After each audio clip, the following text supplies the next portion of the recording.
రోజూ ఒక యాపిల్ పండు తింటే డాక్టర్ దగ్గరికి వెళ్లాల్సిన అవసరం ఉండదని మనం ఎప్పటినుంచో వింటూ ఉన్నాం. అలాగే పలు రకాల పోషకాలతో కూడిన అరటిపండు కూడా బలవర్ధకమే. కాబట్టి రోజూ ఒక అరటిపండు తినడం మంచిదని కూడా నమ్ముతూ ఉంటాం. కానీ ఆ రెండింటికంటే నిమ్మపండు అన్ని విధాలా శ్రేయస్కరమని వైద్యులు అంటున్నారు. న్యూ జెర్సీకి చెందిన విలియం ప్యాటర్సన్ యూనివర్సిటీ ప్రతి ఏటా పోషక విలువల ఆధారంగా పండ్లకు ర్యాంకులను కేటాయిస్తూ ఉంటుంది.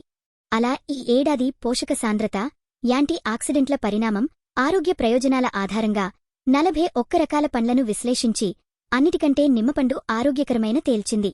ఈ పండులో విటమిన్ సితో పాటు పీచు, యాంటీ ఆక్సిడెంట్లు, ఫ్లవనాయిడ్స్ పుష్కలంగా ఉంటాయని, జేబులో ఇముడుపోయే వీలున్న నిమ్మపండు జీర్ణశక్తిని, రోగనిరోధక శక్తిని పెంచుతుందని, గుండె ఆరోగ్యాన్ని కూడా మెరుగుపరుస్తుందని పరిశోధకులు పేర్కొంటున్నారు.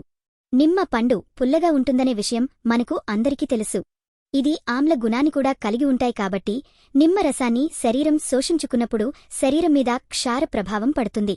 ఫలితంగా శరీరంలోని pH సమతుల్యమే పేగుల ఆరోగ్యం మెరుగు అవుతుంది.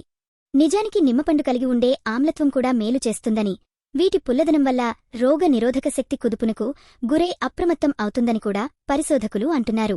నిమ్మపండుతో పాటు నిమ్మ తొక్కలు కూడా ప్రత్యేకతలు కలిగి ఉంటాయి. వీటిలోని లైమోలిన్ నూనెలు యాంటీ మైక్రోబయల్, యాంటీ క్యాన్సర్ గుణాలు కలిగి ఉంటాయి. కాబట్టి నిమ్మ తొక్కలను తురిమి వంటల్లో వాడుకుంటూ ఉండాలి. కరోనా రోజుల్లో చాలామంది నిమ్మరసం తాగి రోగ నిరోధక శక్తిని పెంచుకున్నారు. నిమ్మరసం తాగడం వల్ల వైరల్ ఇన్ఫెక్షన్స్ బారిన పడకుండా మంచి రోగనిరోధక శక్తిని కలిగి ఉంటారు. అలాగే నిమ్మకాయ పచ్చడి తినడం కూడా ఆరోగ్యానికి చాలా మంచిది. అలాగని ప్రతిరోజు నిమ్మరసం తాగడం మంచిది కాదు.